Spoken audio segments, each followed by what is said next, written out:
Articulation and Feedback Scenario 2. Articulation Practice and Feedback Instructor and Peer.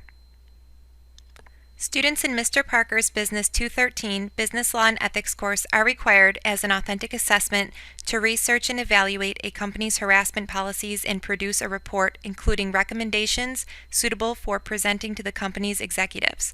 As part of the project, students are required to reflect on how the KSB's knowledge, skills, and behaviors they developed in completing the project would be valuable in their future workplace, and in particular, how this project helped them to demonstrate the workplace capability of perseverance. Both a written report and a 4 to 5 minute oral presentation that includes a brief summary of both the content of the written report and a reflection are required for this project. When this project was assigned, students were given the prompt for this assignment and a rubric for the written report, as well as rubric for the oral presentation that incorporated the articulation rubric for a 200-level course. The workplace capability for the course is perseverance. For the class session that occurs on the day the written report, week 14, is due, Mr. Parker includes in his plan for that day an opportunity for his students to practice their oral presentations, get feedback, and make any adjustments necessary before the actual presentations begin the following week, week 15.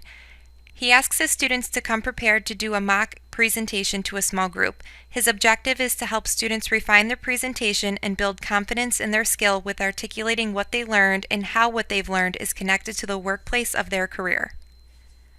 With that objective in mind, Mr. Parker follows his plan and facilitates the following instructor and peer feedback activity, approximately 30 to 40 minutes. Number 1. At the start of class, he asks his class of 26 students to break up into 6 groups of no fewer than 4, no more than 5. He identifies a separate space in the room for each group, trying to keep as much distance as possible between the groups. He defines the group task. Each person in the group will present his 4 to 5 minute presentation to the small group. Mr. Parker will move among the groups, jotting down observations to share with the class after the small group practice is completed for all students. Listeners in each small group will use a feedback sheet based on the presentation's rubric, including the articulation rubric, to provide feedback. No scores will be assigned. Once all participants in the group have presented, the group will exchange feedback sheets. Number 2. After each student has presented and all have received peer feedback, Mr. Parker brings the whole class back together for a summary discussion based on the following topical essential questions. A. What general strengths and challenges emerged during the practice presentations?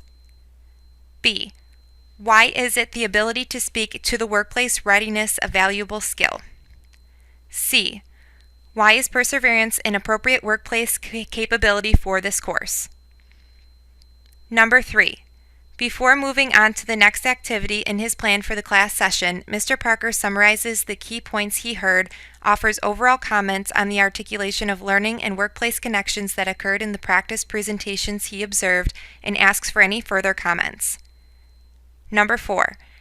As he ends class that day, Mr. Parker encourages his students to use the feedback they received to fine-tune their presentations. Please reflect on the following questions. 1. How did the instructor use a discussion strategy to ensure that the workplace capability assigned to the course was incorporated into the content of the course?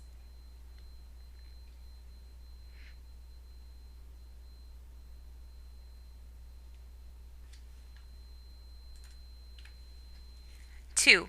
What techniques or strategies did the instructor use that you could use in your own courses to ensure that students had opportunities to develop their ability to articulate workplace readiness?